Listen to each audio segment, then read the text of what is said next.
Good morning, everyone. It's Sal Straight Post. How you all doing? And welcome to another episode of Breaking Dawn. I hope you're doing well on this Saturday morning. I hope everyone has had a fine evening last night, whatever you were doing last night, whether you were out and about or you had a cozy night in. Welcome to Stretford Post this morning. And you know what? It's getting closer to the game. We've got a huge game tomorrow. And you know what? This whole next 24 hours is going to be about Manchester United versus West Ham, of course, which is going to be a very, very important game in regards to Eric Ten Hag, in regards to us as fans. And you know what? There's a lot of conflicting opinions in the fan base going on.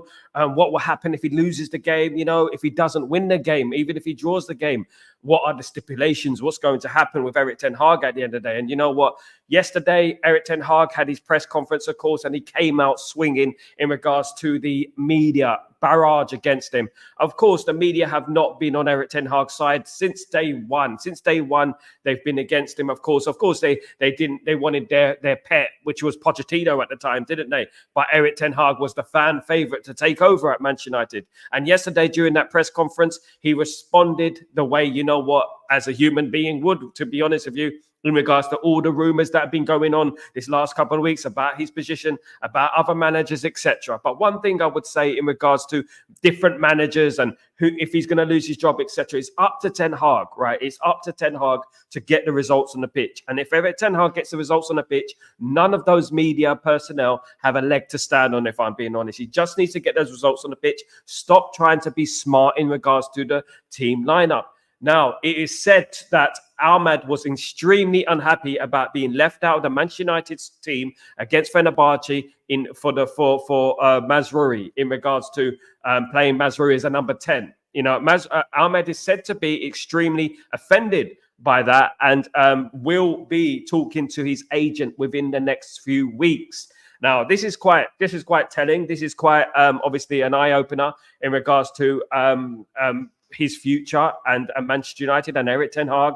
But do you blame Ahmad for that? Do you blame him for wanting to leave the football club if, you know, he's been left out the side for the likes of a defender to play as the number 10, of course? Now, that formation, I knew what Eric Ten Hag was trying to do. I knew that he wanted to play Mazraoui as a number 10 so we can rotate with Eriksen. When we needed to defend in the midfield, we can have Ugarte and Mazraoui as a defensive player and then move Eriksen as a number 10. But you know what? We could have had it more simple just by playing a double pivot and play Mazraoui in that defense and just play Eriksen or Xerxes as a number 10 or Ahmed, of course, as a number 10. And this is the thing, you know, that baffles people. This is what baffles people in regards to this team selection. And you know what? It didn't work. Really, it didn't work. We were fortunate to get a draw thanks to the heroics of Onana, of course. We were outplayed for large parts of that first half, of course, and some of the second half. We started to get back into the game once we made those substitutions. But you know what? It wasn't really worthy of a win. So in balance, the draw was a good result. You know, it was a good result considering the elements around it, of course. So Eric Ten Hag has been basically speaking to the media and basically defending his corner, coming out punching. He's against the ropes at the moment. So he is being defensive. A lot of defensive words are coming from Eric Ten Hag's mouth at the moment. He's coming out swinging. He is trying to defend his corner. And you know what? Fair play to him for doing that. But at the same time, you know what? The best thing for him to do, in my opinion, is to go on that media and say, listen, results have not been good enough. We need to do better. We need to win more games. This is what we need to do. If the results, if we're not getting results on the pitch, you know, we have to change that because that is the bread and butter at the end of the day. GK, how you doing, my friend? Ten Hag making us... Oh, goodness me. By the way, if anyone doesn't understand what that means, you know it means yeah. GM Sal, you look fresh. Thank you, mate. Just got up, to be honest with you. Bit of water on the head. Yeah, nothing much. Nothing much. Can't turn mutton into lamb, as they say. Morning, Sal. Eric Ten Hag blamed injury and players but himself. One thing I would say, Chow, I agree with you, bro. I agree with you. I agree with regards to Eric Ten Hag not taking the blame, you know, because at the end of the day, sometimes, you know, you can come on the press conference and you can say, look, you know what? I tried something. I thought it would work, but it didn't work, you know, and I take the blame for that. You know, he has done it in the past. He has done it in the recent weeks. He has put his blame on himself a couple of times. That result against Fenerbahce was not the worst result in the world. And I've said that numerous amounts of times. We have a bad record in Turkey. A draw, we go away with a draw. We're going to qualify for that league, 100%, right? We're going to qualify. But the problem arises is when we start playing the better teams, right? We have to be ready. We have to be tactically announced. The right team have to play as well. The right team have to play. We have to stop experimenting in games that we need to win. Experiments are for pre-season. Experiments are for League Cup, against a League One side or a League Two side. That's what experiments are for. Not, in a Europa League game where we basically need to win to get up that table. We're still 21st in that table. Perhaps if we played the right team, if we played the double pivot, if we played Ericsson as a 10 or Ahmad as a 10 or Xerxes as a 10, we might have won that game, One thing I would say, and I bring in Xerxes, I've seen a number of clips circulating around social media about Xerxes not running, Mazraoui pointing to where he should run, etc. A defender telling Xerxes where to run, where to press, which was a bit worrying, if I'm being honest with you. Good morning, Randy. How you doing? Hope you're doing well. Welcome back to the stream, you legend. Hope you're doing well. Big up. Fresh Prince of Abu Dhabi. Fresh Prince of Abu Dhabi. Yeah. I would love that. I would love to be a Prince of Abu Dhabi, GK. That'd be absolutely brilliant. I would love that. Absolutely. I'll be set for life. Absolutely. I was going to do a stream outside today, but changed my mind. It's a little bit hot. I might get a red face again, guys. So you don't want to see me with a red face. But if I go through some key quotes from Erik ten Hag, before Sunday, he has said that Johnny Evans is available. So Johnny Evans will probably play against West Ham tomorrow. You know what? Johnny Evans, left centre back, Martinez left back, probably be all right for now. That'll probably be all right against West Ham. I do like the balance of Martinez on the left, if I'm being totally honest with you. He's pleased with Ugarte. He's been talking about Ugarte. So, of course, Ugarte had a fantastic game against Fenerbahce. That tackle was world-class. Let's not get twisted. That was world-class. And that is the Ugarte we were fighting for. The whole summer we were here fighting for Ugarte, saying, we're going to get Ugarte. When is Ugarte coming to the football club? And you know what? He showed what we have been expecting against Fenerbahce. A brilliant tackle. That was a goal, 100%. That ball was going in, 100%, and he made a tackle. So Erik ten Hag has said, quoted, he has said, the defensive midfield is a key position in the team, and he has to learn his position in our model. I think today it's a step forward, so I'm really pleased with the performance, and from here, he has to build that. He came late in the window, and then already we had to integrate him during the competitions, and that takes time. Very true. You have to be patient, as you see. If the quality in that position is not right, it's very difficult for a team to control games. It's also true. Midfield, of course. And I don't even speak about dominating games. So again, that position, it's done who brings the quality all the time. And we have to integrate them now in this team. And as I said, I'm pleased with the performance today. From here on, we can build. Speaking about the team in general, he said, you see, this team is determined. They put in 2 tough away games in Porto and today again. This team has character and this team shows fighting spirit and determination to win games. Well, I would kind of disagree with that. If I'm being totally honest, guys, I wouldn't totally agree with that because at the end of the day, we didn't show the mental capacity to keep the lead, a 2-0 lead against Porto. We showed a very distinct lack of mental ability in that game. And you know what? We showed a lack of mental ability to win the game against a very beatable FC20 team, as well. You can give credit against Fenerbahce. It's not the worst result in the world, but we haven't really shown spirit in this team. I mean, we had a goal from Maguire to save us against Porto, of course, which kind of was a fluke. And we have to remember we should have won that game comfortably. Being 2-0 up against Porto is very easy after that. Sit back, defend your lines, keep solid, and just catch Porto on a break and just pick them off. Liverpool, I hate to bring in Liverpool, but Liverpool played Porto a few years ago, right? And a similar thing happened. They ended up winning the game about, I think, 5-0. Because they've done that. They sat back, they kept an organized unit and let's say, okay, Porto, what you got? And then every single time that you had the chance to counterattack, you counterattack, and that's what happened. In regards to Antony's injury, Erik ten Hag has said, I haven't seen it. It's only what I have to tell you out of the second hand. So from the doctor and the physio who told me what they saw. So first I have to see the video. I can give a comment on this. So that seems a little bit strange to me in regards to Antony's injury. Was Antony feigning injury? Well, did he feign injury? One thing I was disappointed with Antony when that injury happened is that he didn't roll off the pitch because at that time we had momentum and we needed a goal. right? And he was just there laying on the pitch, wasting time.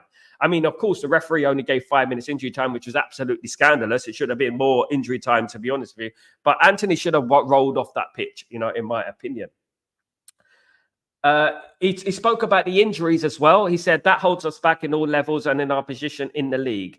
Because when you don't have the players available, you can't line up the best team. And that is what's holding us back at this moment. We need more players often available, and then we can work all together on this point. That is the players, the coaching staff, all the other staff. We have to do better and to get more available players, because we all know when we have them, we are a really tough team to play. And when we have them, we can be really, really successful. And that is what we have shown over the last couple of months. In this regards, in this comment, if I'm being totally honest with you guys, I don't totally agree, in my personal opinion, guys, because we got a strong enough squad at the moment to cope with injuries. My only worry was the left back position, and I did scream all summer. Those guys who are here with me on the transfer updates, etc., will tell you that I was screaming out for a left back, right, a left-sided left back. Right. And you know what? Right now, we got Martinez, we got Evans, we got De Ligt, we got, these players, right? We basically got the core of our first team. The only problem is the left side. But that shouldn't be an excuse. That should never be an excuse when you have a more or less settled lineup, when you have Rasmus available, Ahmed available, Garnacho available, Rashford available, you have Casemiro, Ugarte, all these players available. That should be good enough to beat, certain teams, and I do understand injuries, but every team gets injuries, and we can't use this as an excuse. Not concentrating on the left back position was down to obviously the club. It was down to the club that we didn't concentrate on the left back position. You know what? And we're starting to feel it now, ain't we? We're starting to feel it. Euro was unfortunate. The injury in the preseason was unfortunate, but he will be back in November.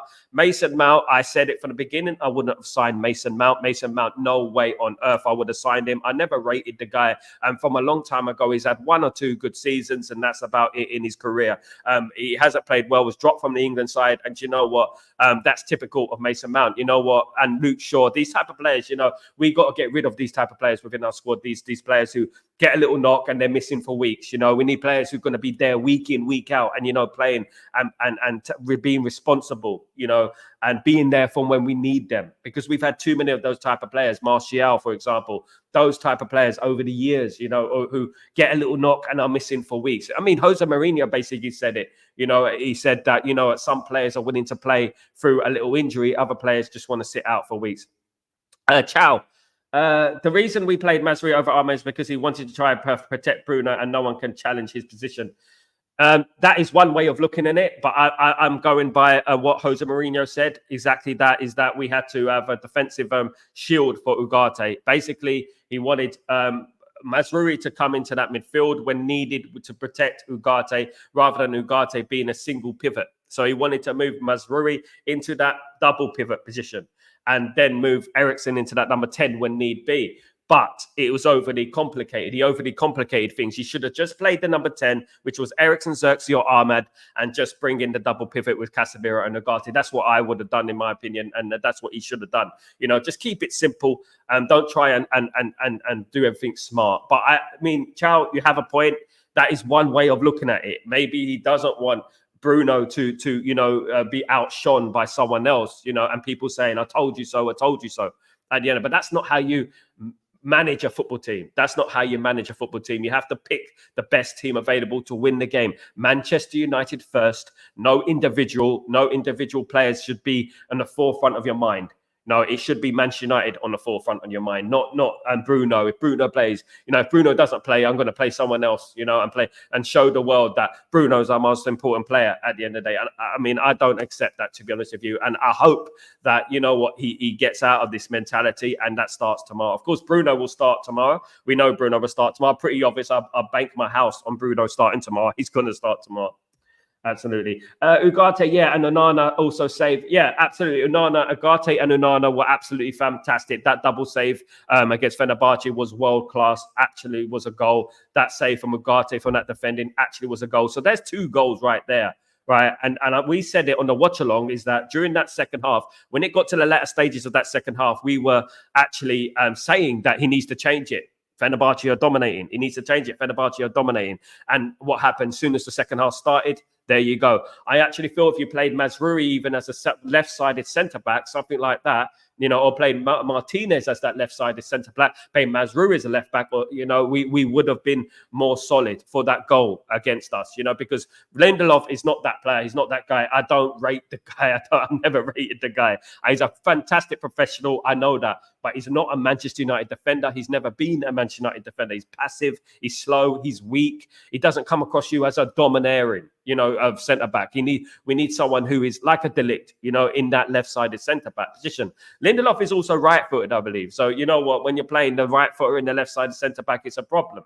He's not really two-footed. So that's why probably he was caught flat-footed for the goal, which was disappointing. Erik ten Hag never ever blames his players. He doesn't throw them under the bus. To be honest with you, I don't think it's wise to do that. Sometimes you just have to take the heat off the players, and you speak to the players personally, one-to-one. There's no need to air your dirty laundry in public. There's no need to do that. You know what? You just take the heat off the players and blame yourself. Blame it as a collective. You blame it as a collective. You sit there and you say, look, we have to do better. The results have not been good enough. We have to do better on the pitch. I thought the formation would work. Give your idea of why you picked that formation, and give your compliments to the player, that you trust the player, and every single one of the player has to put in a shift for Manchester United, and that's it. You won't throw the players under the bus. He doesn't throw the players under the bus. He's done that before, and we all will know what happened with Jadon Sancho, of course, with the tweets and stuff from that little sport brat at the end of the day. You know what? And, he doesn't do it anymore. It's a catch-22 for him, because, if he starts telling the truth about certain players, then he's going to be scrutinized, isn't he? But you know what? It is a collective, and he has to speak the truth. And I've always said that, speak the truth. Game was about the game. The game was good. The game was bad. The game wasn't good enough. That's how we should do. That's how we should do it, in my opinion. Erik ten Hag's 10 sack. Salman, how you doing, my friend? Salman, hope you're doing well. Welcome back to the stream, my friend. Hope you subscribe to the channel. Thank you so much for joining me. Randy, he protect them. Yeah, he protects them. Yeah, he does protect them, because at the end of the day, when he spoke about Sancho, he was thrown at, it got blown out of proportion, didn't it? So at the end of the day, I think he's learned his lesson in regards to that, because, what happened with Sancho was something horrible. During the season, we needed Sancho, etc. It completely derailed us, so to speak, as well. And it's something that we didn't need. We didn't need Sancho, a little sport brat, going on Twitter talking about our manager. So the last time he started throwing, he didn't really throw Sancho under the bus. He just said about training, which is a natural thing. Just because he's a snowflake, it's not Erik ten Hag's fault. But Erik ten Hag has learned his lesson. I don't think he's ever going to speak about players again. I don't think he's ever. And that's bad, because at the end of the day, you're not getting the true Erik ten Hag in the press conferences.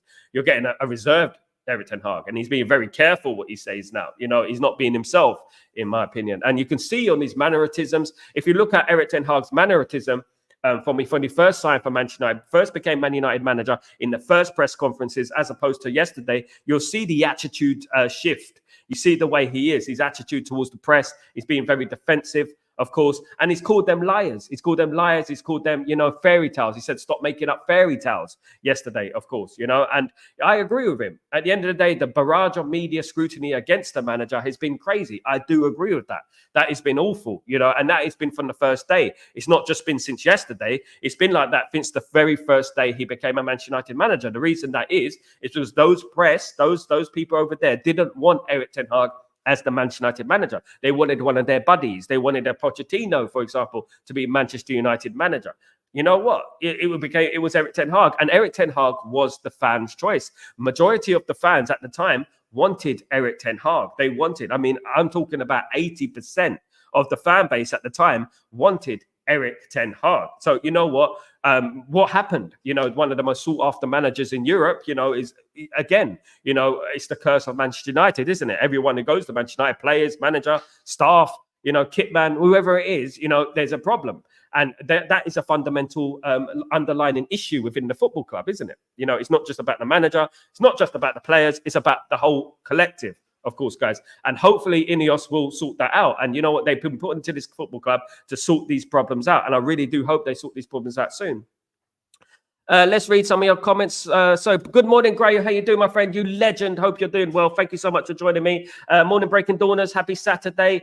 Please hit the like and subscribe buttons, please. Thank you, Gray. Absolutely. Big weekend this weekend. Of course, it is like I'm on this. I'm on like the edge. You know, I'm on the edge of the bridge.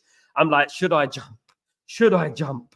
You know, should I? If he loses to West Ham tomorrow, I'm telling you, I'm going to be pushed. I'm going to be pushed off it, of course. Big up, Gray. I hope you're doing well, my friend. Absolutely. Big up, everyone. The legends are in the chat, of course. The legends are in the chat. Eric Ten Hag. Eric Ten Hag. You know what? Hugs all round. Hugs all round. Absolutely. Hugs all round. Absolutely. Yeah, that's what we need. Sometimes you just need a big hug. That's what you need, you know. I didn't expect to win in Turkey. The draw was a great result in my eyes. It wasn't a great result, Randy. I wouldn't say that, but I say it was not a bad result. I think it was not a bad result. But the problem is that when you draw get games against Fenerbahce away, you have to ensure that you get your bread and butter right. So basically what that means is that you beat FC20 at home. You know what I mean? And if he just beat FC20 at home, the Porto and the Fenerbahce games, you know what, wouldn't hold as much weight. The fact that he's drawn 3 is where, you know, it becomes a problem. Porto drawing 3-3 away is not the worst result. We've lost to Porto in the past, you know, as we know, famously. And you know what? Fenerbahce away isn't the worst result in the world as well. But you know what? Is when you get to the FC20s of this world at home, and you're sitting there complimenting FC20, how you love FC20, how they are your first team, your best team, your favorite team. And you know what, not winning the game, it becomes like a bit of an issue, doesn't it? You know, it is all about, obviously, context. It's all about context at the end of the day. It's, for example, if we beat Brighton, if we beat Crystal Palace, the Tottenham match won't hold as much weight because we would have already got an extra 5 points from those games. You know, so we would be already up the table. You know, that is what it is. And that is when results come in. It's not just about beating the likes of Liverpool, Man City and Tottenham and Arsenal. It's about winning the bread and butter games like Brighton, like Crystal Palace. You know, those type of games, that is where he's come unstuck, you know, and obviously the pressure mounts, of course, as we know. Let me have a look at this. Sorry, let's go down. Good morning, Kenny. How you doing, my friend? Hope you're doing well. Hope everything is well. Mazraoui shouldn't be playing number 10 in the first place, but it was what it is off to West Ham. It is what it is, Kenny. It is what it is. It was a mistake, and I don't think he should have done that. I believe if we played the proper team, the team that we all were screaming out for before the game, we probably would have won the game. We probably would have won it quite comfortably as well, I believe, because I didn't see Fenerbahce as a big, huge threat in that game. I really didn't. I mean, and there was obviously that chance which was cleared by Ugarte brilliantly, and the save from Onana, the double save, which was a brilliant save, of course. Other than that, I don't think that they really caused us any problems. But if we did play the proper team, I do believe we would have won that game. I believe we would have won that game and comfortably. Randy, sorry, Salman, your wish to have the manager sacked will never happen. You know what? Everyone's entitled to their opinion, Randy. At the end of the day, I'm supporting the football club, and that's what I do. I support the football club. Tomorrow becomes pivotal for Eric Ten Hag tomorrow, because you know what? Drawing the game won't help us. We need to win that game. And then we go on to Leicester in the League Cup, and then we obviously have Chelsea. So Chelsea could be, you know what, such an important game. You know, we win against Chelsea. You know what? We win against West Ham. We win against Chelsea. Let's forget about the Leicester game for a second. We win against West Ham. We win against Chelsea. Then things start to get a little bit more enthusiastic. People start to get a little bit more positive. Well, I hope they will, because I know that some people are stuck in their mind that they will never be Eric Ten Hag in. You know, some of them, even if he goes on a 5, 6, 7, 8 winning game, I'm convinced that some of them will not change their opinion, because their opinion has been like that since the beginning, since the Sancho issue, since those sort of things, you know, and some of them are Player FC. Some people deny that they're Player FC, but some people are Player FC, you know, and some people love their Sanchos and stuff like that. Sancho's going to went missing the other day. You know, he's going to go missing this season. Don't worry about it. He's going to drift off, and he's going to prove what player he is, which is an absolute dud. At the end of the day, bath time. I really ticked off with Eric Ten Hag press schools to answer. So, bath time. You know what I would say is that, you know, he's caught in a position, you know, where he has to defend himself, right? And he's defending himself. But one thing you do, and one thing I would say is that don't say anything that the media can grab and the media can use against you. I mean, he does that a lot. He shouldn't do that. He should just say, look, my concentration is the West Ham game, winning the West Ham game. I'm perfectly convinced we'll win that West Ham game. If they ask him about tactics, about the Fenerbahce game, he just needed to say, I played the team that I felt was good enough to win the game. They didn't win the game. We felt we could have won the game, but they didn't do good enough, and we should go on from there and learn from it. Don't start bringing in analogies and metaphors and stuff like that. Just say, keep it simple, keep it sweet. Don't say anything that they can grab onto you, because it does annoy parts of the fan base. It does give the media a tool to use against you, of course, as well. And that's what he's doing, which I feel like it's a mistake. What's your thoughts on Erik ten Hag about being denied Spurs game in his first post conference? Silly comment, Chow. Not you, but Ten Hag. Basically, saying that, he's not going to help your cause when you're talking about it doesn't matter, and stuff like that. It does matter, and at the end of the day, whether you go down to 10 men, 9 men, 8 men, you fight and you try to win regardless, or you try to get a point. Whatever you do, you try not to lose the game.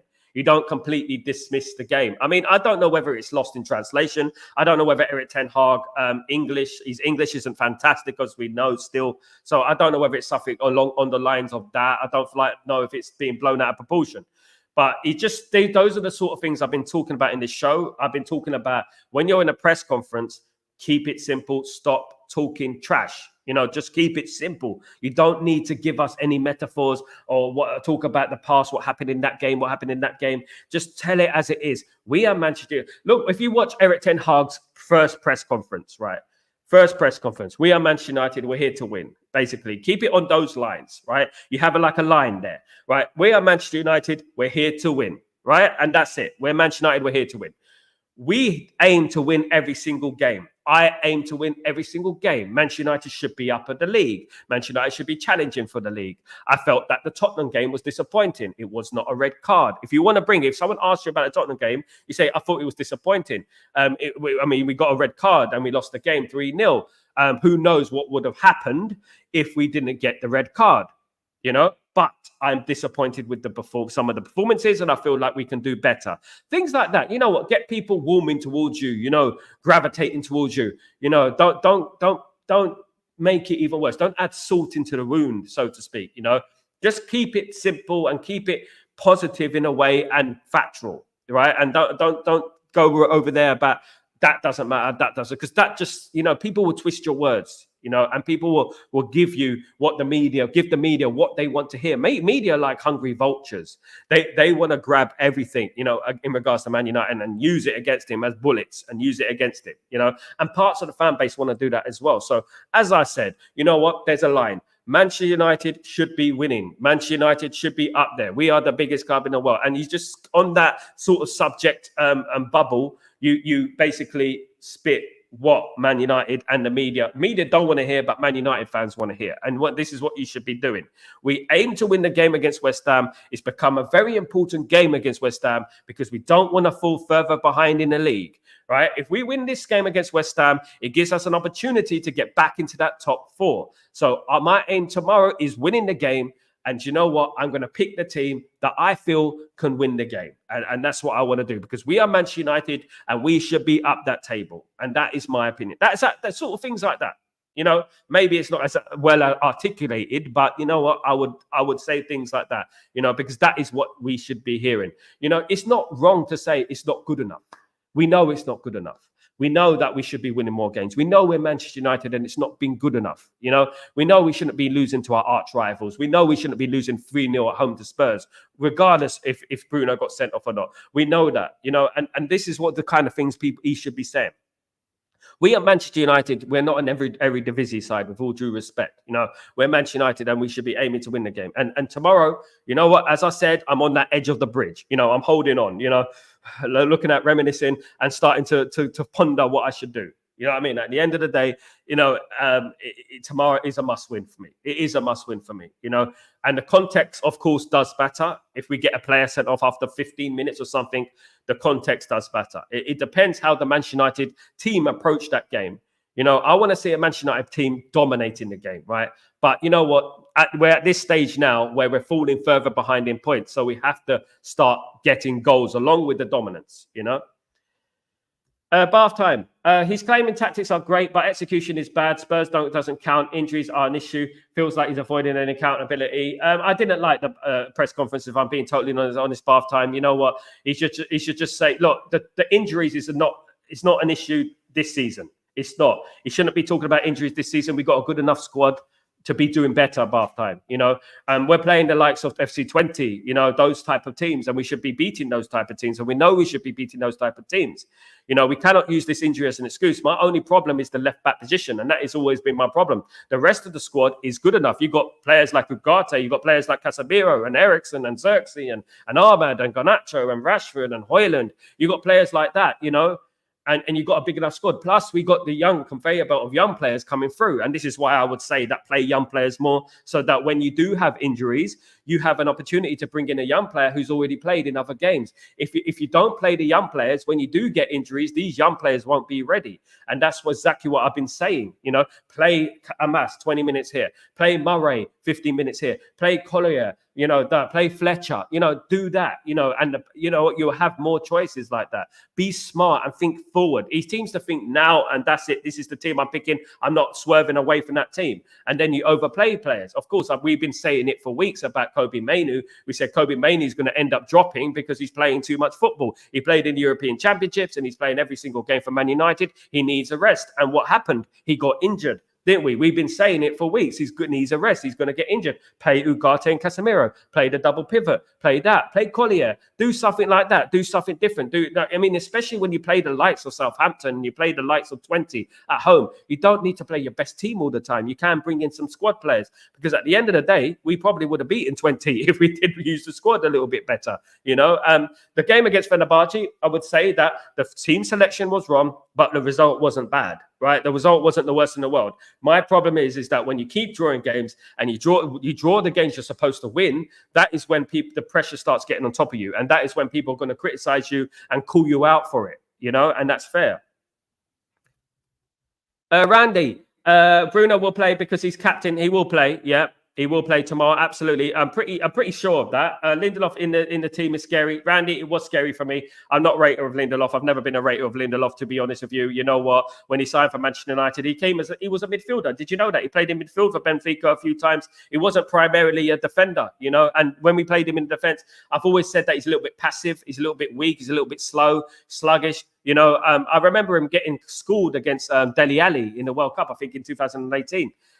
He's not that guy. He's not that guy for us. I mean, we got a great defender coming back called Euro, who's going to be a brilliant defender playing in that left side. Can't wait for it. That will give us more of options, of course, in that defense. But you know what? Ten Hag is running out of time. He's running out of time. And you know what? Tomorrow becomes a must win, regardless who the team plays. I know who's going to play tomorrow, probably.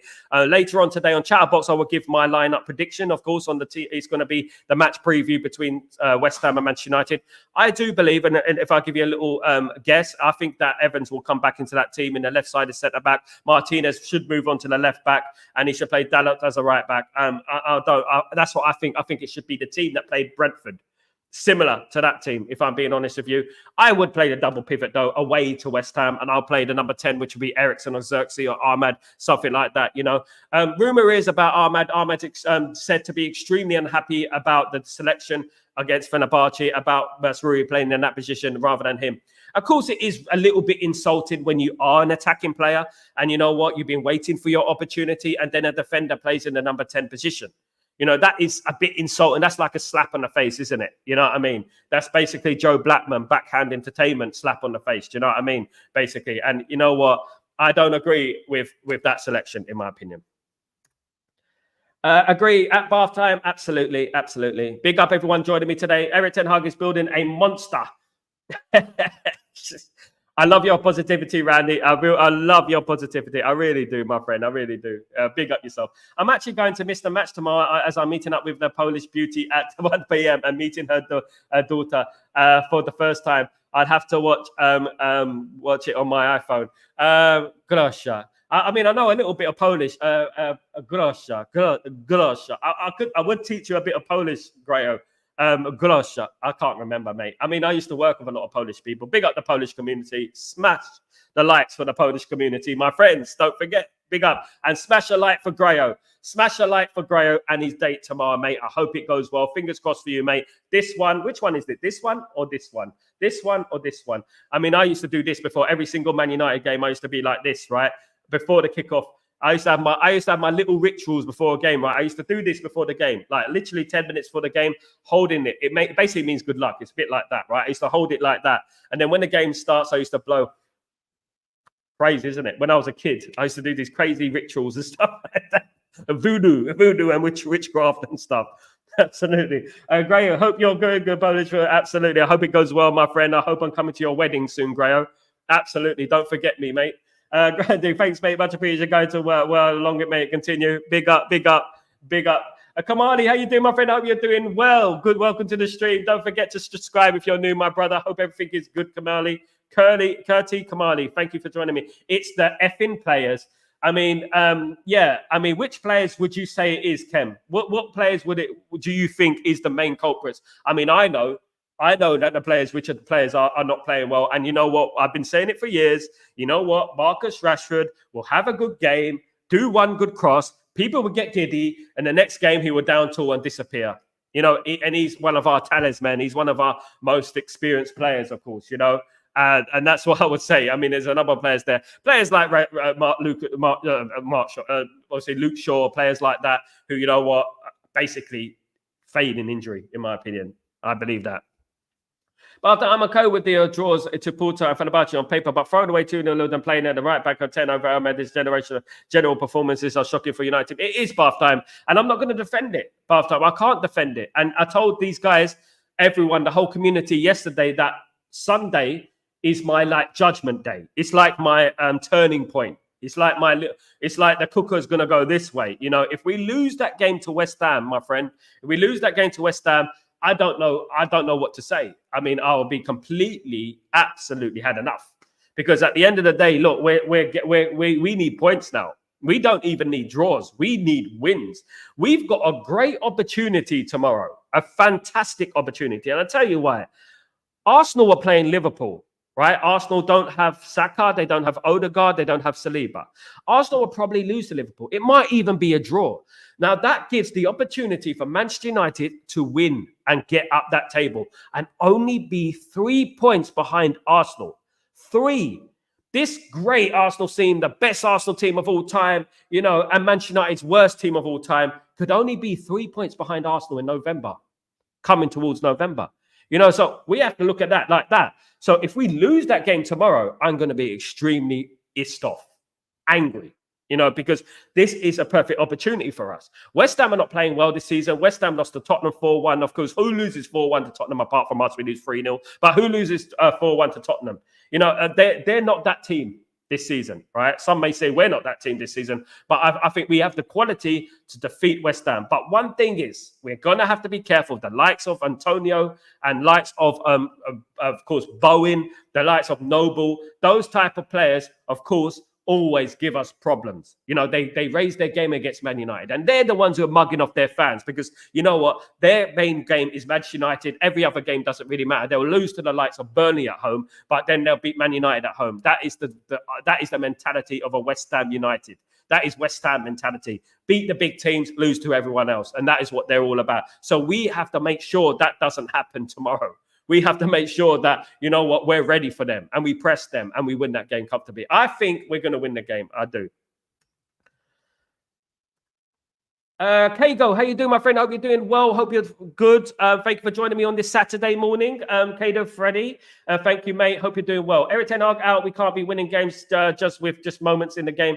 Kago, I said it last week that, you know what, we have to go on a winning run for things to change. And that winning run has to be 1, 2, for 3, 4, 5, 6, 7, even 8 game winning run before people start to change. Because at the end of the day, now we've got further behind, of course, guys. We're further behind in where we should be.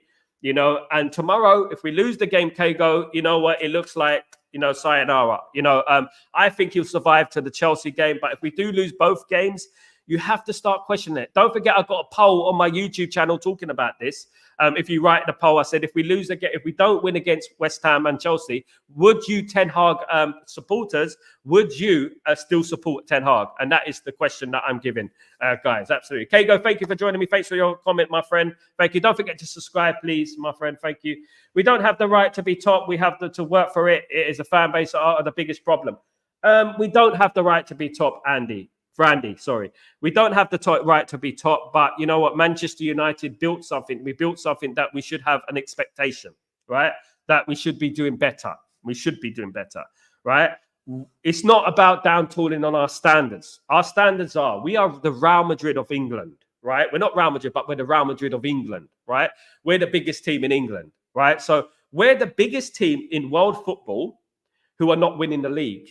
So we have to say it like that. So it's not just about, the fan base who are ball fraud, peanut head. Those are problems.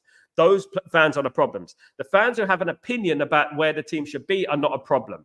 But the fans who are insulting and abusive towards the manager, etc., are the problem. And we all know who they are. We can come on here and give a criticism in regards to Erik ten Hag, and we're perfectly legitimate. It's a perfectly legitimate criticism to have.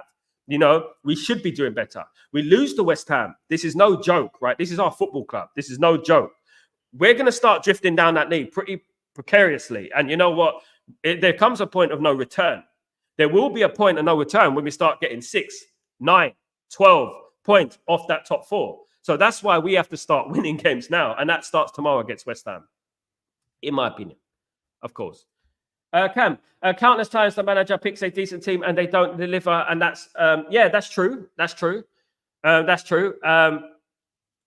I do believe there are problems in regards to the fundamental problems of the football club right now, and there's some players that shouldn't be there, Cam. There are some players that shouldn't be there, and I know which players there are that shouldn't be there, and those players who've been there since the likes of the Van Gaal days, and the Jose days and the Oli days, what, they shouldn't be at the football club.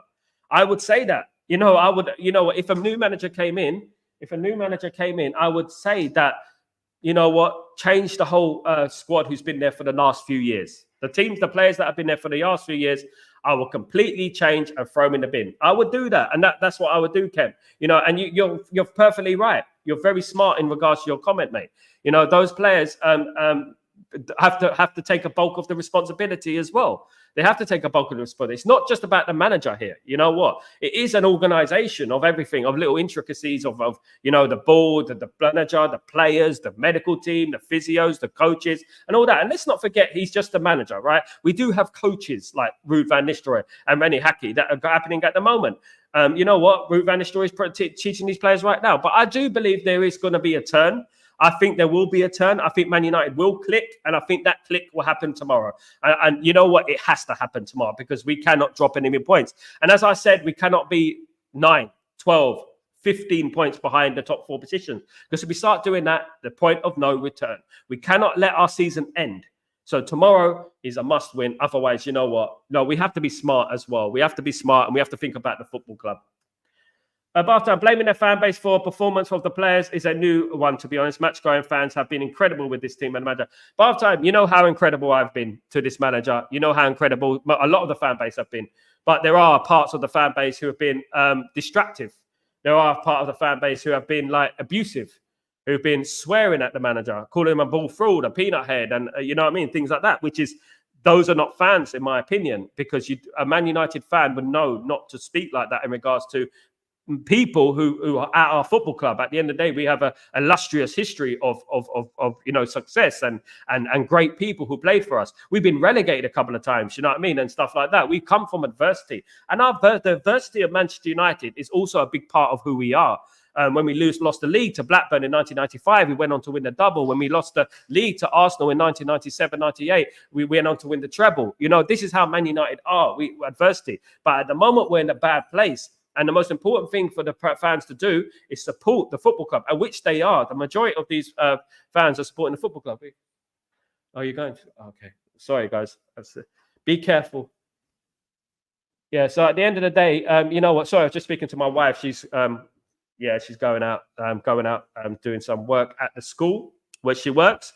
Yeah, so that's exactly what I would be saying. That's exactly what I'll be I say that the majority of the fans, and you're spot on, bath time, you're spot on, and the majority of fans have been with this manager through thick and thin. And you know what? I wouldn't criticize those fans, but let's not pretend there's not a section of the fans. Now, I wouldn't call them fans. It's a small percentage of fans who are Player FC, who are only supporting only Ten Hag out because of Sancho, only Ten Hag out because of Pogba, only Ten Hag out because of Ronaldo, and things like that. And that is not a fan. That is not someone who's got the best interest of the football club at heart. In my humblest of humbling opinions, of course, guys. GK, December is hard. Yeah, you know what? In life, you know what? He who dares wins. You have to go for it. If you want to be a big club in life, you're going to have to win these football games. You're going to have to win these football games. Sal, is it true that Rashford has always been an average player since Sir Alex Ferguson days and somehow he was wiped away a favourite for some reason? One thing I would say, and this is a question, and I want to give this question to all of you guys. I've posed this question on my channel before. If Martial, I mean, of course, who was in front of Rashford back when Rashford made his debut? Martial was in front of him. He was injured, right? Then Wilson was in front of him. He got injured. That is when Rashford got into the team. Now, I want to ask you guys the question, right? Would Marcus Rashford have made it at Manchester United if Martial and Wilson didn't get injured? Very, very good point to think about. Would he have broken into that team? He was very raw when he came to that team. But one thing about Marcus Rashford when he came to that team, he did grab his opportunity quite well, didn't he? He grabbed it, a couple of goals against Arsenal. And tell me this, guys, right? And I want you to answer this. Have we ever seen Rashford score headers like that against Arsenal? In his first Premier League game, the header against Arsenal, the poaching in the Europa League, that when he scored his first goal. Do you remember that? When he scored his first goal. Has Rashford declined? Has Rashford regressed? I personally don't think Rashford is the same player as when he broke into that team in 2000 and was it 16, 17? I mean, I don't think he is that same player. I don't. I think he's regressed. I'll be totally honest with you guys. I actually think Marcus Rashford has regressed as a footballer and he was a better footballer back when he was younger. What do you guys think of that? Kem, you don't mind me calling you Kem. If Rashford was overhyped, it is us fans causing that. We pressure the players to do things we know they can't do and throw a tantrum when they foul. Good point, Kem. That's true. I, for one, don't. I believe that young players are generally inconsistent. If you go back to basically the 90s, when we brought through the class of 92, our players were inconsistent. People didn't realize this, but a lot of our players, Philip Neville, Gary Neville, Paul Scholes, Nicky Butt, they were inconsistent. David Beckham, they were inconsistent because young players will always be inconsistent. But what carried those players was Eric Cantona, Peter Schmeichel, Gary Pallister, Steve Bruce, Paul, Roy Keane, Dwight, Andy Cole, Ryan Giggs. Those players carried those players. But that's not to say that those players were not inconsistent. Young players will always be inconsistent. And it's up to us to be understanding. This is why I said sometimes you need to take Manu out of the team, put in another player, rest him a little bit. Alex Ferguson used to send Ronaldo off to Madeira for a week. Things like that, and you got to say, like, Manu, you've been playing too much football. Go on holiday for a week. That is how you balancing. That's how you keep the relationship between you and the player and, the fitness of the player, etc. Manu, go on holiday for a week, and that's what I would do as a manager. Look after the player. Say, Manu, you've been playing too much football. You played in the Euros. You're playing every single game. You played every single game last season. You were brilliant. We need you, but you need a rest. Go on holiday for a week, But the problem is that fans, it's true, Ken, some fans do overhype and they do give too much. I mean, Rashford has been put on a pedestal like this, right, for so many years. Mank, born and bred and all that, you know what I mean? But just because they're Mank, born and bred doesn't mean they're invincible. And that's what we would say. So we always have to expect these players to not be as good as we expect them to be. But also, if these players are not playing to the levels that they're supposed to be, they shouldn't be awarded with contracts. They shouldn't be awarded with contracts. They should be taken out of the team. And this is the cultural problem within the football club, the fan base, etc. We are 12th. Yes, we are 12th, 6 points from second, Darren. 6 points from second. So if we win the game against West Ham tomorrow, we'll go up that table. If we win a game against West Ham tomorrow and Arsenal draw against Liverpool or lose to Liverpool, let's say they lose to Liverpool, we're 3 points behind that great, fantastic Arsenal team. Football can change, Darren. It can change. If you do win football matches, will it change? I don't know. But one thing I would say is that tomorrow is a very, very important game for Manchester United. Tomorrow is a must win for Manchester United. We cannot afford to be losing these games anymore. We cannot afford to even be drawing these games anymore. And that's what it's about.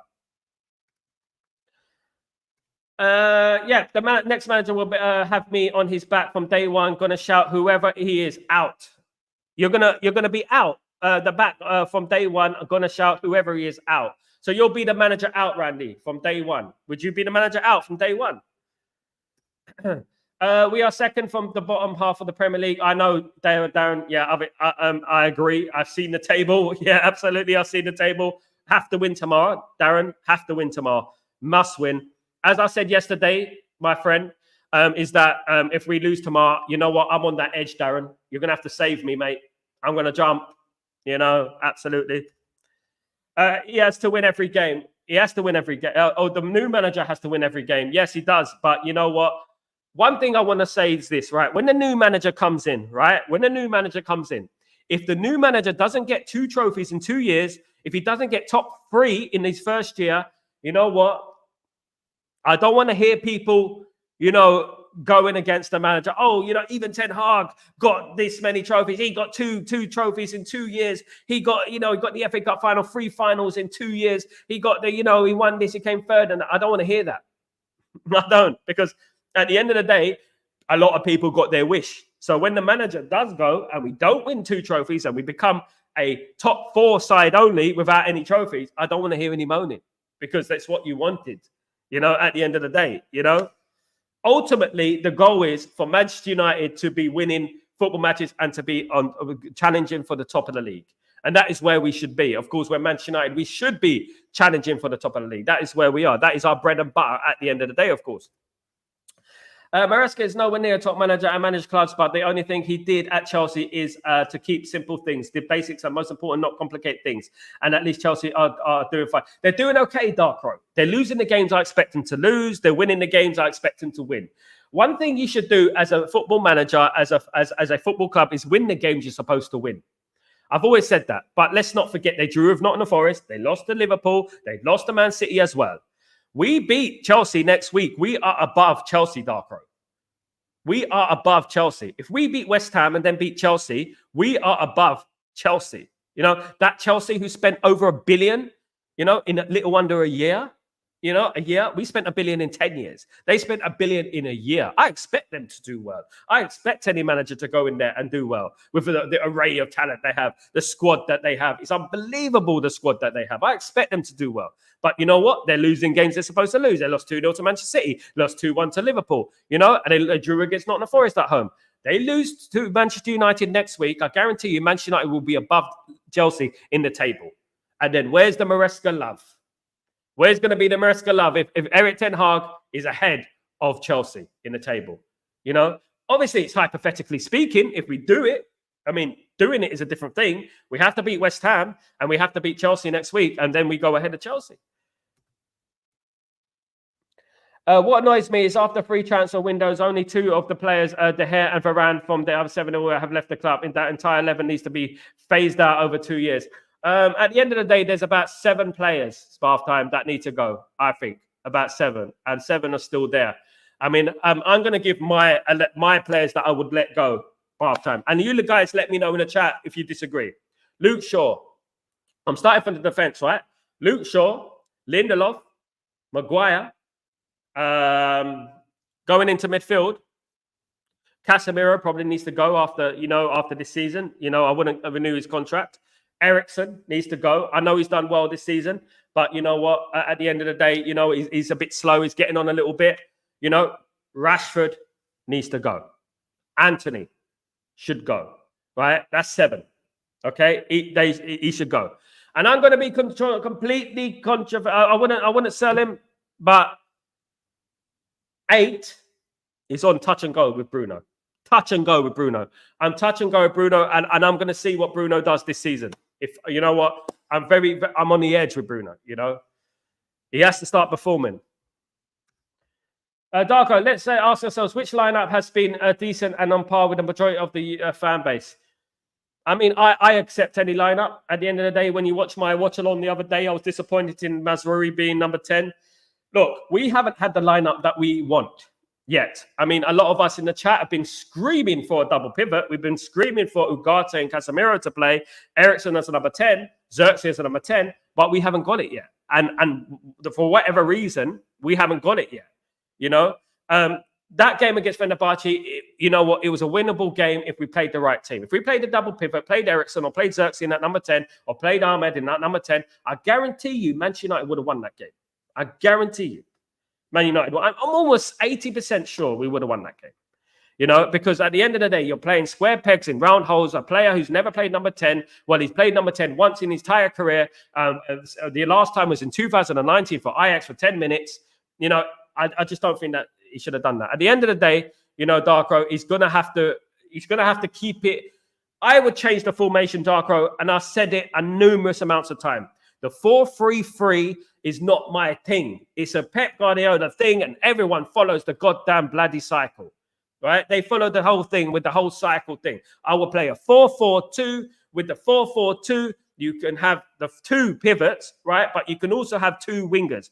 And those wingers will be more inclined to cross the ball and create because obviously you have two players up front. Two players. You can drift the one player and let him be a false number 9 as well. And that formation can also, if you're chasing the game, you can move two of those wingers in that attacking thing. When you have the 4-3-3, you have more or less one striker, right? And then the two wingers are classed as wingers stroke attackers. They're classed as attackers. They're not exactly strikers. So they cut in. They cut in. They don't cross. They don't create because there's not enough bodies in the box. And that is when you become a problem. That's when it becomes an issue. Is when you play a 4-3-3, you end up having two wingers, two at the front, that three up front, right? But those two on the sides are basically attackers, not strikers. So then they're less inclined to cross the ball, as well as there only being one up front. Whereas if you played the 4-4-2, you have the 4-4-2, you have a normal 4 in the midfield, the two wingers will be bombing forward. There will already be two strikers up there. Maybe it's a false number 9, maybe it's a 4-4-1-1. There will already be two strikers up there. So you are more inclined to cross the ball, and naturally you would want to cross the ball. I would take it back to the Arsenal game at the weekend with Bournemouth. The problems Arsenal got when Bournemouth went on the wing and started crossing that ball into the box were astronomical. You saw it with your own eyes. A 4-4-2 encourages that. We need to go back to basics. We need to stop overcomplicating things. I think the problem is that Erik ten Hag is overcomplicating everything. He's trying to be a magician. You know, he's tying himself in a knot.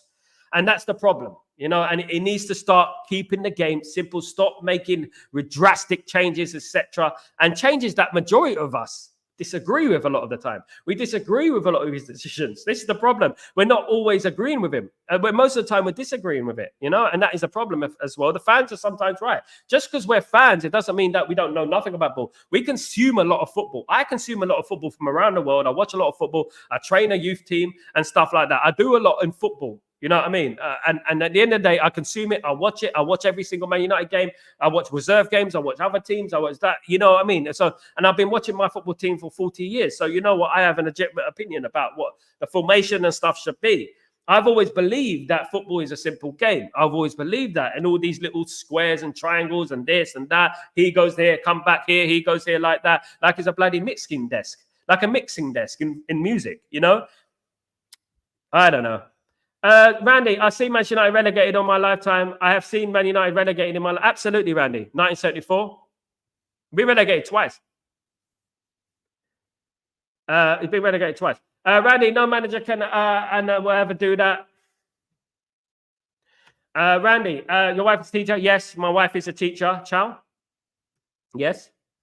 She's an art teacher. Derek, how you doing, my friend? Hope you're doing well. Welcome back to the stream, my friend. Hope everything is good with you. We might win against West Ham, but Ten Hag should be kicked out because there is no improvement in our style of play. He needs to keep it simple, as I said, Derek. He needs to keep it simple. Even the great Sir Alex Ferguson changed his formation sometimes. And sometimes Erik ten Hag needs to look at himself and say, right, It's not working. What are we going to do? How are we going to change it? Can we move this? What's going to improve our chances in scoring more goals? Because a fundamental problem at Man United right now is that we're not scoring goals. We're not scoring enough goals. We score one, but that's about it. We're not. When we go 1-0 down, you know what? You look at the team and you think, how are we going to get back into this game? When we go 1-0 down, you're like, you know what? Oh my goodness, this is going to be a struggle. You know, I was surprised on last Saturday, when we beat Brentford after go 1-0 down, but we beat Brentford. You know, and I was so over the moon with that because it showed character. It showed a difference, and the tide is turning a little bit. Maybe that's the sign to come. I don't know, but let's hope so. Absolutely. Dark Road. So we should, Eric Ten Hag be called when the player Mazza as a number 10 keeps Ahmed out, brings on Anthony, doesn't substitute right players, doesn't play required zone players. Tell me, Sal. So what should Eric Ten Hag be called when he plays? He shouldn't be called names, Dark Row. He shouldn't be called a ball fraud and a peanut head. That's what he shouldn't be called. That's not what Manchester United fan does. And that is not our legacy. You know, we've had managers who got relegated for us. We didn't call them names. You know, we wanted them out. We wanted them sacked, but we didn't call them ridiculous names. Because when you feel the need to insult someone, right, to justify your opinion, all it does, it show you don't have the articulate ability to conform a constructive argument. That's all it does, right? You don't have the intelligence to conform a constructive argument, right? I can conform a constructive argument tactically. I can criticize. I can praise. You know what I mean? I can do things like that, multi-layered. You know, I don't just say, Ten Hag out, ball fraud, get that fraud out my club, get that fraud out my club. It's a bit like a caveman. Oh, you. He goes up to a girl. You'll be my girlfriend, and bashes the girl on the head with a club and takes the girl home. That is their thinking. Cavemen. Kamali, Chow, get the man's personal life. Keep it football related. No disrespect. Absolutely, I agree, Kem. I agree. That is exactly what I'm saying, Kem. Thank you for joining the stream. We come up with some gospel today. Thank you, mate. Randy, I was never a manager out, but I will be on the verge of guy from day one. Randy, you have to give the guy a chance. You know what? It's not going to be his fault that Eric Ten Hag was sacked. It won't be his fault, of course. So we do have to give him the benefit of doubt. And I will support no matter what manager comes in. Even if it was bloody Gareth Southgate, I will support the new manager that comes in. Of course, I'll be extremely disappointed if it was Gareth Southgate, but I will support the new manager regardless. I will support the new manager who comes in. That's what I would do. That's what I'm about. The reports from United Academy, the word that Rashford was never seen as someone that would be an elite footballer. I agree, Bath Time, and that's why I asked the question. I posed the question that if Wilson, if Martial didn't get injured at that time, would Rashford been in the squad? Wilson was ahead of him in the pecking order. Let's not forget that Wilson was ahead, guys. He was ahead. Manatuta, how you doing, my friend? Hope you're doing well. Welcome to the stream, chart. Are you single? Like, can I go? And what about Bath Time? Manatuta, what's all this about single people? You know, it's nothing wrong to be single. Bath Time, maybe Rashford was favoured to prove Black Lives Matter. This was before that Black Lives Matter, Manatuta. It was before that. It was way before that, mate. It's way before that. We're talking about Rashford made his debut in about 2000. But come on, man, Latuta, my friend. I'm taking, I'm afraid, Latuta, but thanks for your interest. But I'm sure you'll find someone. Oh, goodness. Bath Time, my previous life brothers are keeping me single here. You're not single with us, guys. We're a community here. No one's single here. Calling me single as a wasted man thing. Women love me, but I don't really talk about it. Kem, Wasteman ting. Are you from London, mate? Bath Time, I'm not sure if it's your previous life blunders, Lutata. Focus on what you can change in it. You know what? Learn from your mistakes. Something that Eric Ten Hag needs to do as well. He needs to learn from his mistakes, guys. Absolutely. Randy seems more like Eric Ten Hag fan rather than a Manchester United fan. Randy, look, yeah, look, at the end of the day, I don't know who Randy is. I don't know if I know him as a legend of the chat. Let's not forget. But one thing I would say is that, you know what, no matter what manager comes in, I will be the same stance as I am right now, Almac. I'll be Manchester United in, which is supporting the manager, supporting whatever Ineos decide to do. And that is what I will support. And I will criticize when I need to criticize. I will compliment when I need to compliment. That is what football is all about at the end of the day. And that's how it should be. Randy, I know your agenda is have our gaffer sat. Some people won't change. Some people will not change their opinion. But I'll be interested to know people's opinion. I know this is going to be hypothetically speaking, but if Erik ten Hag went on a really, really good run, he went on a killer run, you know what? Would those people, same people, be Erik ten Hag in? Would they change? My question to you, Almac, if Erik ten Hag, I know it's hypothetical, but I'm just asking the question. If Erik ten Hag went on like a 6, 7, 8 game winning run, would you change your tone? Would you change your opinion? I'm talking about 6, 7, 8 games, right? Would you change? So we aren't competing with the top 5, surely, and maybe not with the bottom 5 at the moment. We are fighting for 10 clubs right away. I think we will, Darko. Believe it. That's my opinion. I'm going to die on this sword, but I do believe that we will get to where we need to go. I believe that, Darko. I'm confident. But tomorrow, it starts tomorrow, Darko. It starts tomorrow. Tomorrow, the West Ham game is extremely important. Astronomically important, guys, to our future prospects, guys. Astronomically important, I believe. Darko, Randy, no fan would want manager to get sacked if he's doing the right, appropriate things, so don't judge fellow fans. Randy, you're in the mud, mate. What's going on? What's going on? Almac, probably he's thinking that, like I'm thinking, changing managers don't make much difference. So stick with the manager. True, Kem, true. Mount, what about Mount Chow? I think if we have a natural left back, we would have performed. Kem, you know what? If you were here during the summer, you should have seen me. I made a bloody thumbnail. I made a thumbnail saying to the left, to the left. You know, I made a thumbnail saying that because I wanted a left back. I was screaming out for a left back. I said it's going to be a problem this season. And lo and behold, 90% of our goals have been conceded from the left-hand side. Way, you know, and I've been saying that for a long, long time, guys. I've been trying to enforce this on people and stuff, saying we need a left back, need a left back, need a left back. What about the left back? You know, I've been like that the whole bloody summer. I was doing that, and no one was listening to me. You know, I was screaming about it. You know, goodness me, I've been around the world, in Turkey, in Italy, and stuff on this stream, and I've been talking, and in the UAE, and I've been talking about left backs. Left back, left back, left back, left back. And no one believed me, man. But the problem is, people were saying instead of signing Mazraoui, we should have signed a left back. The problem is with that is that Bayern Munich would only accept the De Ligt deal with a Mazraoui and a De Ligt package. So at the end of the day, what can we do? What can we do, guys? Randy, I am a fan of everyone at Manchester United, even Anthony.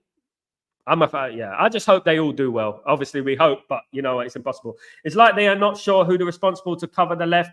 They're not, and we called this out a long time ago, Kem. You know, at the end of the day, you know, with this whole playing players, square pegs in round holes, etc. It doesn't work. It doesn't work. And what's happening is that when we were playing Dalot as a left back, and I was trying to explain this to people before I was getting shut down. When we play Dalot as a left back, Dalot goes forward to an extent, but he cuts in that midfield. And when he cuts in that midfield, it leaves a big gaping space on that left-hand side for opposition teams to exploit. Coincidentally, when we played Martinez as a left back on Saturday, the team looked more balanced. We were not conceding chances from the left-hand side. We were not doing that. Even if it was Evans in defense, there was nothing going on. There were no chances. We nullified Brentford because we played a left footer on the left-hand side. And that is what balance is about. That is what we have to do with balance, of course. Manager Randy then come back after 6 months, just like Anthony, who will be out for babes into the 6 months. I don't think he's going to be out for 6 months. Absolutely not. Kenny, joking, we will rate Anthony when he performs well. When he performs well, when he gets an opportunity. Again, obviously, he doesn't play much now. He's not going to play for a while now. Well, sorry, I don't like Maguire and Lindelof, and I have the reasons for this. Randy, I don't think they're good enough for Man United either. But you know what? I support them as they are Man United players. But I think we need to move on. We need to move on from the likes of Maguire and Lindelof, etc. Good morning, Kazi. How you doing, my friend? Hope you're doing well. Welcome back to the stream. Hope you're doing well, my friend. Randy, 55. Big up, Randy. Legend. Big up. 442 is the way to go. I agree, Randy. I agree with that, my friend. I agree with that. Absolutely agree with that. The Kazi of all Mirs is here. The Kazi of Mir. Kamikaze is here. Absolutely. Kazi Mir, Salam's brother. Big up, big up. Of course. Hi, are we creating chances on a regular basis? Creating chances for the wrong people, I would say. One thing I would say about chances, it depends on context of the chance. You know, it depends on context. My sort of thing is the chances we're not creating, which we need to create, right, are coming from the wing. We need to create chances from the wing. And by that, that means like what, for example, what Rashford did at the weekend. And when you play a 4-4-2, you're more inclined to do what Rashford did at the weekend, which was cross the ball into the box. Goal. Simple as that. And that's what we need to do. And that is how Man United won trebles. Man United won doubles, by playing the width, crossing that ball into the box with attackers, strikers coming in. What happens when you do that? When you cross the ball into the box, two strikers are there, waiting for the ball to come into the box. And especially at Old Trafford, we should be playing that. If it doesn't work, generally you have the attacking midfielder waiting on the edge of the box. So there's more chances in scoring. It's just simple. At the moment, we're tying ourselves in knots and doing this player there, this player, overcomplicating things. We're overcomplicating things and we have to change. Goals are not big enough. Absolutely not. Neither are the crossing. Kamala, and that's the thing. The formation should be a problem because the basis of football is to score as much goals as possible. The players should figure out how to get the ball in the goal. That is a good point as well. At the end of the day, Roy Keane said it. I think he said about tactics are overrated. But what you have to do is give yourself the best possibility. What tactics does, it gives yourself the best possibility to either get forward, get back, etc. I would always have two up front. I wouldn't play the 4-3-3 because the 4-3-3 is like one up front, because at the end of the day, the two wingers are like wingers and they cut in and it's not really up front. We need to focus on two up front, and then have wingers as well, and then you can have a mixture. You can also end up having four up front if you're chasing the game. That's why when Man United used to come back into games, we notoriously came back late. We used to play 4-5 up front, and we used to come back and win games comfortably. We still have a pivot in there. You still have a double pivot in there. It's just overcomplicated at the moment. Square pegs in round holes. But what do I know? The man shouldn't have been teaching grown men how to. Yeah, absolutely. Barman, I'm okay. We've been given a chance. I'm just confused about the tactical plans of Ten Hag at Neos. A lot of people are confused at the moment. A lot of people don't know what's going on. A lot of people are a bit bewildered by obviously the tactics and the formations and stuff like that. Randy, my first love is football. My second love is Manchester United, and that's where I stand. My first love is my wife. Then it's Manchester United. And then it's my family. Then it's Manchester United. Amanda is lonely. All right, Latata, you're being slaughtered today. Press the like button. Thank you, Kingdom. How you doing, my friend? Welcome back to the stream. Salam alaikum. Hope you're doing well. I hope everything is fine with you. I mean, Kingdom is one of the originals in the live watch-alongs, the live chats, everything. It's one of the originals. Big up, Kingdom, every single time. Big up, Kingdom. Absolutely. Absolutely. Kemali, I live in Jamaica. It's like oh my goodness me, Jamaica. Big up to Jamaican family, Kem. Big up, absolutely. Big up yourself. 2:04 a.m. Salute you, mate. Salute. As a real fans, we support the team and the manager. We might be unhappy, but no names called. Absolutely, barman, and that is the whole principle of being a Manchester United fan. You know what? You can have your criticisms. You can have that. You can be unhappy, but the abuse that's coming from sections of the fan base is unacceptable. You know what? It's not what I was raised on as a Man United fan. 40 years. Find me a nice girl from India and Pakistan. I don't think Darren's from India or Pakistan. Darren is not an Indian or Pakistan name anyway. I will never support Southgate, period. I'm single, but never know, Lee. You know what? Sometimes it's good to be alone. Sometimes it's good to be alone. You really find out about yourself when you're alone. I'm convinced that Erik Ten Hag is the wrong man. However, if Ineos instead to give him an entire season, perhaps they should release a statement then that he's here in a full season to the end of speculation. Almac, nice comment, mate. I agree with that 100%. Very, very good comment. That's a good point. Clarity is the whole point. Clarity, it stops the toxicity and it gives everyone a brain. Like it sets your... It doesn't only set our thinking, but it also sets the players thinking about, the future and that, then the manager's not going there. Mount needs to go. I agree. Mason Mount does need to go. That is 9 players, Chow. Absolutely. Lord, they had a left back. They sold him for 5 million. Absolutely. Plonkers. Big plonkers, Lord Rodney. Big plonkers, of course. Mateta, Almac, I'm with you. We just need a decent manager to manage our decent players and not complicate things and do unnecessary creations. Yeah, I agree with that. Absolutely. Don't overcomplicate. Football's a simple game. Agree, Sal. We needed a left back yesterday. Absolutely. We said it months ago that we needed a left back. Sal, what would you do if you ever lose your voice, Lo? I've actually got a board here. I'll show you this. Right.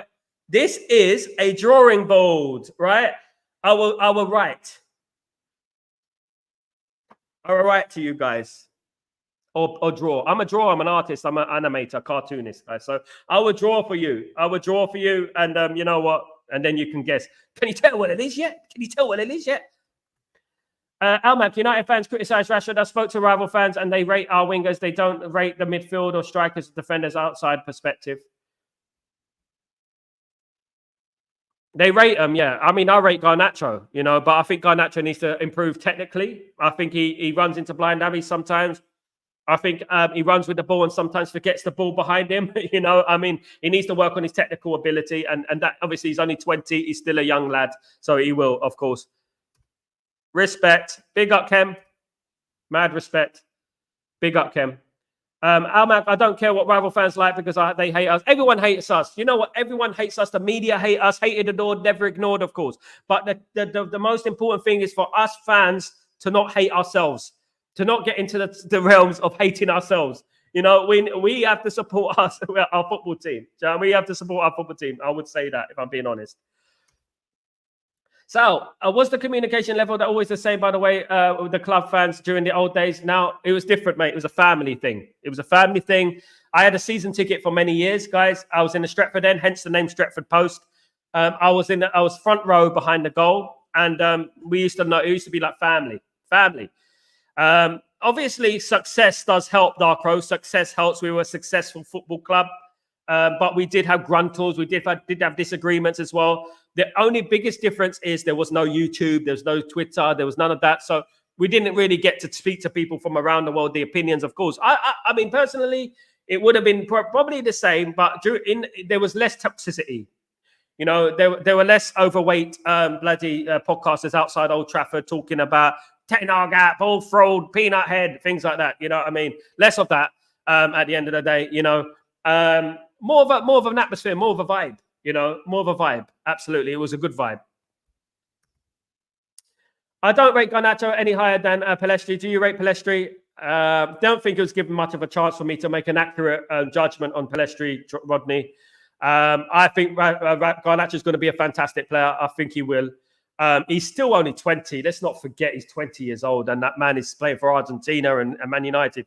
One thing I would say about basically Garnacho is that he needs to improve his final ball.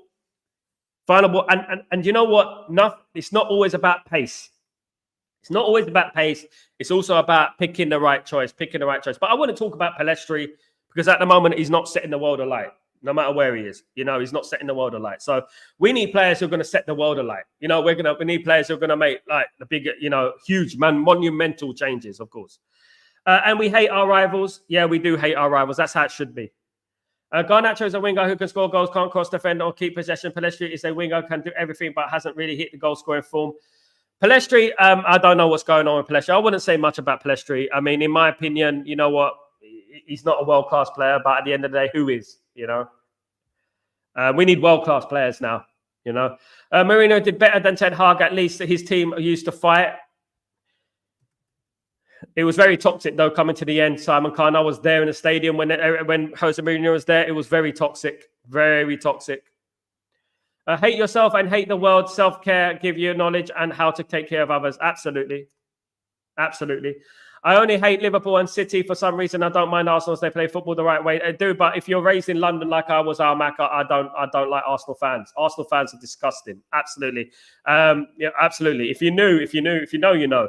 We're Man United, West Ham 1, United 3. Love it, Darren. Absolutely. I would take that all day long, my friend. I would take that result all day long. Sal, I can very much relate with you, and I feel known you for years after only not being on your streams for 3 months. After hearing about you and your stories, you are down to a person who deserves much more. Thank you, Darko. Much love to you, my brother. Thank you, my friend. You are a legend, and I really appreciate you, man. I'm honest, mate. I'm honest. I speak the truth. Well, no matter what the subject is, you can ask me anything on this stream. I will tell you. At the end of the day, I'm not going to sugarcoat things. I've always been like that. I like to share my experiences.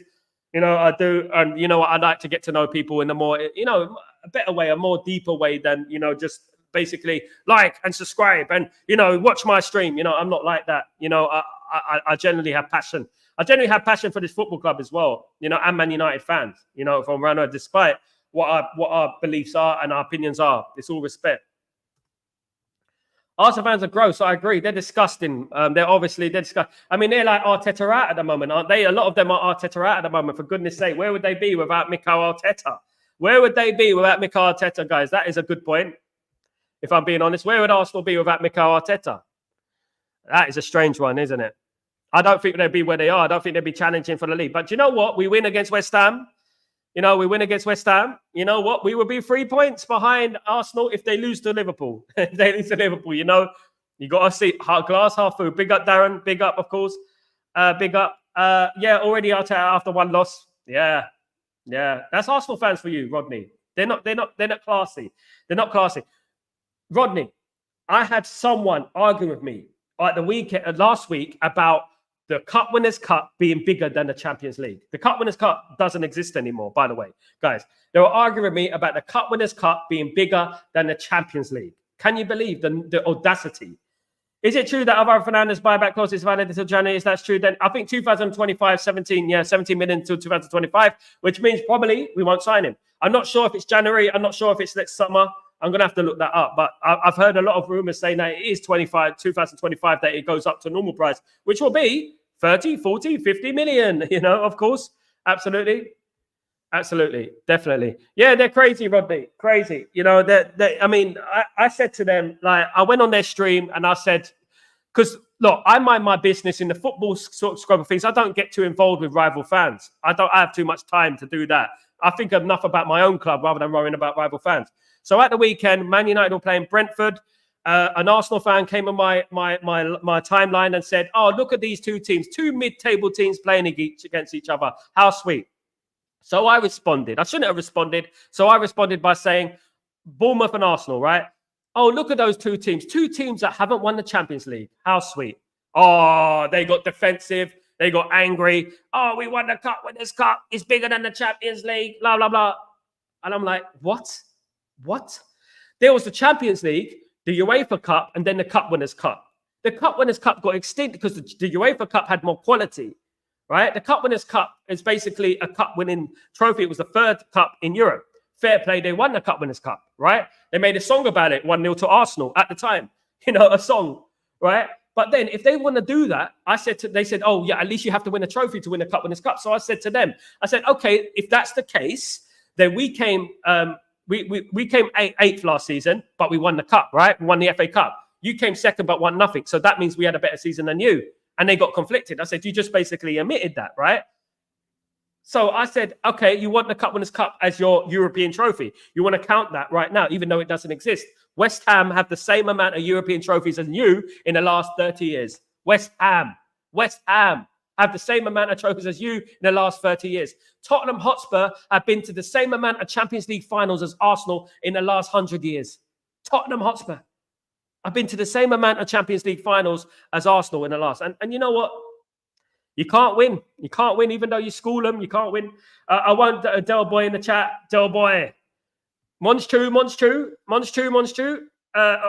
Cheers, everyone. Great show. Thank you, Andy, for joining me again, my friend. Thank you. They're smoking something over there at the Emirates. I don't know. I think they're smoking something very, very strong, and I would worry about them, to be honest. Mental health is a thing we have to talk about, to be honest with you. They called the Champions League a year ago a glorified cup competition, guys. A glorified cup competition. So if you're calling the Champions League a glorified cup competition, what is football then? Everything is a glorified something, right? So the league is a glorified league.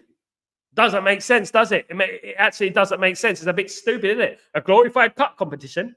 So what isn't a glorified cup competition? The League Cup? What are you talking about? Do you know what I mean? I don't know. I don't get them at the end of the day. They're just trying to comfort themselves with each other, giving hugs to each other, reassuring each other. It's a bit like this, right? You go to the gym, you don't go to the gym, you go, I'll be all right. I won't be, I'll be all right, even though I need to lose some weight, I'll be all right. 2-3 days won't make a difference. It's a bit like that, isn't it? Make me laugh. They do make me laugh. So did Mourinho's mind games caught Ten Hag and thus went for the bizarre lineup? That is mind games over mind games. Mind games over mind games. The battle of the mind games. Good point. Is it? You know what? Could be. They're thick, mate. They're thick. They haven't won the Champions League. This is why they talk about the Champions League like that. They haven't won it. I'm lucky to see my team win the Champions League twice. I've seen it win it twice, goodness me. You know, they're crazy. Oh, you remember when we beat Arsenal in the Champions League semi-final? That was a knockout. Wolverhampton won the European Championship in the 1960s. They won the Cup Winners' Cup or the UEFA Cup? UEFA Cup, not the Champions League. They won the UEFA Cup. They have never won the Champions League. Nottingham Forest have won the Champions League. Aston Villa won the Champions League. Liverpool, Man United, Chelsea, Man City. Man Cities don't count, though, obviously. Or 70s, absolutely. Man City's obviously trophies don't count. Big up, UK fan. How you UK, Darren? I hope you're well, mate. Thank you again for joining me, my friend. You have good points, mate. Big up yourself. I hope everything is going to be fine for you this Saturday. Man United not playing until tomorrow, of course. Can't wait for it, mate. Can't wait for it. I'm doing my match preview later on. Guys, don't forget to not miss the match preview. Do not miss the match preview. It's very important. I'm going to pick the teams and stuff like that, what I think the teams will be, the lineups, etc., guys, and stuff like that. And you can give your opinions and stuff like that. History against West Ham, of course. You know, we have a big history against West Ham. So I'm going to be going through the history about West Ham and of course, how they cost us 2 league titles and stuff like that. You know what I mean? Along those things and stuff. You know, remember 1995, you know, and stuff. You know, the madness. We had some good games against them. Very historic games. So why are the big games tomorrow, not today? Because because we played in Europe on Thursday. We played in Europe on Thursday, and they saved the best till last as well. Even though we shouldn't be playing that early, right? We're playing earlier than any other team. You know, West Ham have had a nice, lovely week off. We've been in Turkey, you know, and then we're playing in the early afternoon on Sunday. Don't forget, in England, the times go back on Sunday. Right? Saturday stroke Sunday morning. The clocks go back, guys. So, yeah. Thing is, if we change our manager, we can't. Fifth fixes. I can't say 100%. Key is that we score, and is there any manager that can make the team score more? He can win us big fix.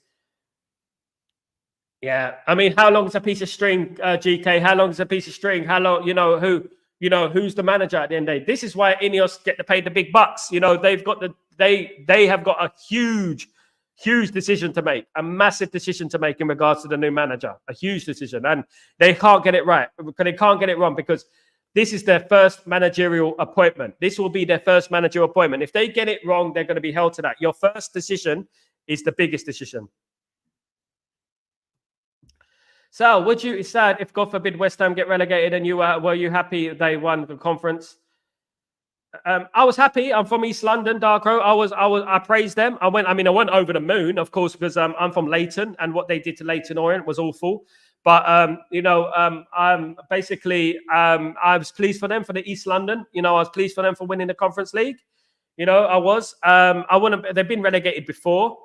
Would I be unhappy? If not, really. I mean, you get what you give at the end of the day. You deserve what you deserve. Are they going to be unhappy if Man United don't win the league? They won't. They'll be laughing, won't they? They cost us 2 league titles. So, you know what? I don't really have sympathy with West Ham.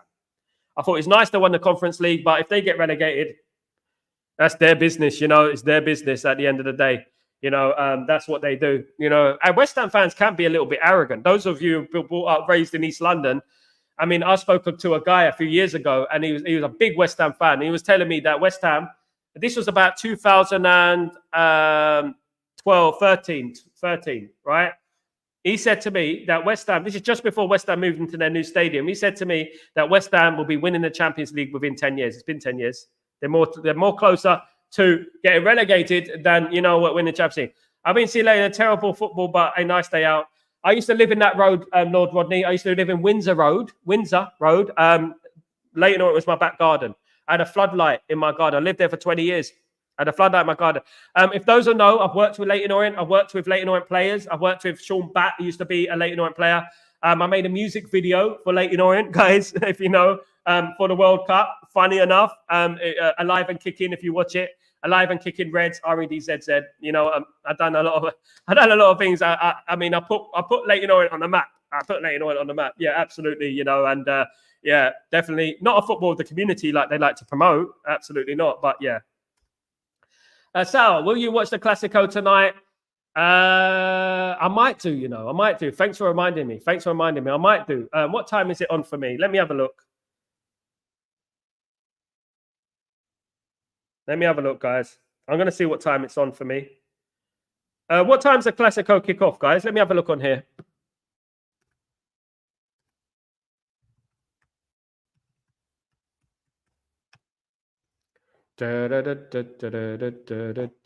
Right, let's have a look. Fixtures are doing it for them. So, right. Today, we have... Let's go all the way down. Let's go all the way down. All the way down. Flipping hell. 8 o'clock.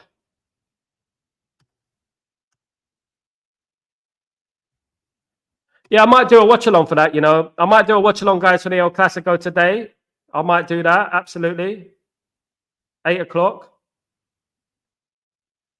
We'll have a look. All aboard Orient Express and stop Premier League. They're the second oldest club in London, Rodney, behind Fulham. Oh, it's 11 my time, Dark Row. Ah, that's sad. Let me have a look.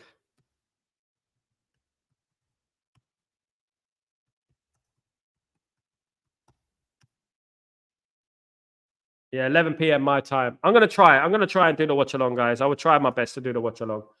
All about the Orient. Yeah, big up Leighton Orient. How is Tom Hardy Venom? Are you going to the theatre? I was going to watch it yesterday, GK. Third Venom, of course. I was going to watch it yesterday. Of course, Tom Hardy, I've met. Used to do a lot of music and films and stuff like that. We're working in that industry way back, 20 years ago. I'm going to try and watch it. That should be a good game. Absolutely, it should be a good game. I'm going to watch that. I'm going to try and watch it. My uncle is a big Orient fan, and he used to love Wimbledon. My mum lives in Wimbledon. My mum's from Wimbledon, Rodney, and she's a Wimbledon fan. He's based in Hackney. That's why I saw him play.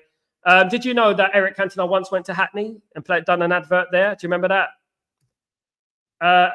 Will you be live later today? I'm going to be live for Chatterbox, yes, at 2 p.m. UK time, guys, as usual. Chatterbox will carry on. I'm going to try and do El Clasico tonight as well at 11 p.m. So, guys, if you want, you can join me. If you want, I'm going to see. I'm going to try and do it, guys. Absolutely, I'll try and do it. And, yeah, we go from there, guys.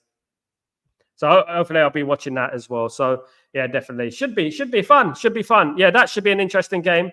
I do big games as well. Thanks for telling me, though. Thanks for reminding me. I forgot all about that. Bloody hell. You know, I did forget all about that. You know, absolutely forgot. I was like completely bewildered. But definitely, guys. El Clasico should be a great game. You know what? Barcelona are killing it at the moment in the league, of course. Real Madrid need to come back. Let me see who's at home. Real Madrid at home. So my opinion is Real Madrid will win the game. I think Real Madrid will win the game, guys. If I'm being totally honest, I think Real Madrid will win the game. Yeah, absolutely. I think so, yeah. I think they will. We'll have to wait and see, though. We'll have to wait and see. We'll have to see what happens in the game. You know, we'll have to see what happens in the game. But it is a big game, you know, but obviously El Clasico. Not as spicy as it used to be. I'm not talking about, you know, when they used to throw pigs on the pitch and things, pigs' heads on the pitch.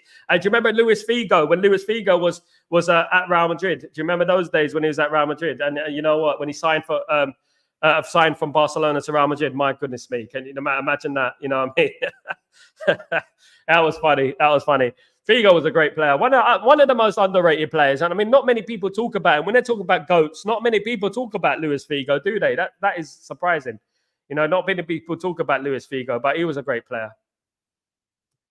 Dargo South, Man United is the Man United of England. Who is the Barcelona? Liverpool. I would say Liverpool. I remember those days just about. Those days, my friend, they thought they would never end. You know, absolutely, football was brilliant back in the day, man. In the 90s, early turn of the century, football was just mwah. It was elite, man. There were so many elite players. There was so much quality. Every team had quality. You know, every team had world-class players. You know, when you think of Italy, you think of Juve, the players they had, Inter Milan, the players they had, AC Milan, the players they had. You know, when you think of Spain, Barcelona, Real Madrid, the players they had, Deportivo La Coruña, the players they had.